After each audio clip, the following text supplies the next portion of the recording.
Je suis la directrice du Cap Emploi de Corse, qui est portée par l'association Amours et qui intervient en région au bénéfice des personnes en situation de handicap et des entreprises. Le Cap Emploi intervient à tous les étages de la vie professionnelle d'une personne, que ce soit au moment de sa construction, ou bien dans la mise en place de compensations si son handicap le nécessite, ou bien encore dans l'accompagnement de son projet de reconversion professionnelle ou d'évolution professionnelle.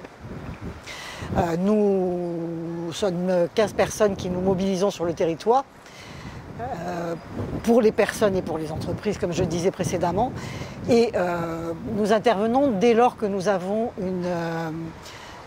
que la situation nécessite une expertise handicap-emploi. Dans le cadre de l'insertion, nous sommes en rapprochement avec Pôle emploi et nos collaborateurs accueillent le public dans les locaux de Pôle emploi, travaillent au sein d'une team spécialisée Pôle emploi Cap emploi pour accompagner la construction des parcours des personnes et leur permettre de bénéficier du meilleur accompagnement possible, qu'il s'agisse de l'accompagnement d'un conseiller Cap emploi ou d'un conseiller Pôle emploi. Nous intervenons aussi dans le cadre auprès des salariés et des actifs occupés,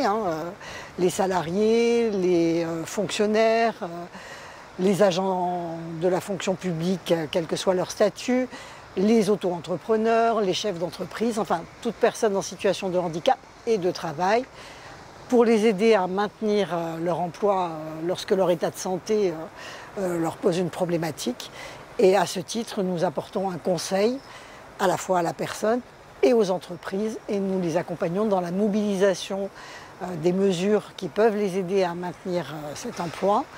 ou bien dans la mobilisation des mesures qui peuvent les aider à se construire un autre projet professionnel. Une personne, un emploi, un aménagement, j'allais dire, ça peut être des aménagements techniques, du matériel de compensation pour aider une personne à déplacer des charges lourdes.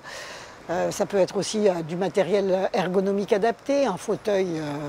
spécifique, un écran particulier, un logiciel aussi qui peut répondre à un besoin de compensation pour personnes par exemple atteintes de déficience visuelle.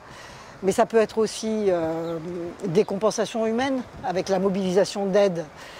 qui vont venir aider à financer l'apport d'un tiers auprès de la personne en situation de handicap. Ça peut être aussi des compensations formatives et aussi des compensations organisationnelles auxquelles on ne pense pas toujours et qui peuvent permettre de réduire un temps de travail, de réorganiser une journée en fonction des besoins spécifiques de la personne. Et tout ça dans le respect bien sûr du travail et des possibilités de l'entreprise. En termes d'amélioration, aujourd'hui, on dispose d'un panel d'outils mis à disposition par le FIP et la GFIP qui est extrêmement important, avec des prestations spécifiques par exemple, qui viennent nous éclairer sur des handicaps particuliers ou des situations particulières et nous aider à déterminer les compensations. Peut-être qu'aujourd'hui, ce qu'il faudrait aller chercher en plus, c'est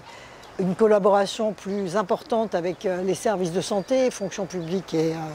secteur privé, dès lors qu'on insère une personne en situation de handicap et qu'on aille peut-être un petit peu plus rapidement sur l'évaluation du besoin de compensation sans attendre qu'il y ait un risque d'inaptitude.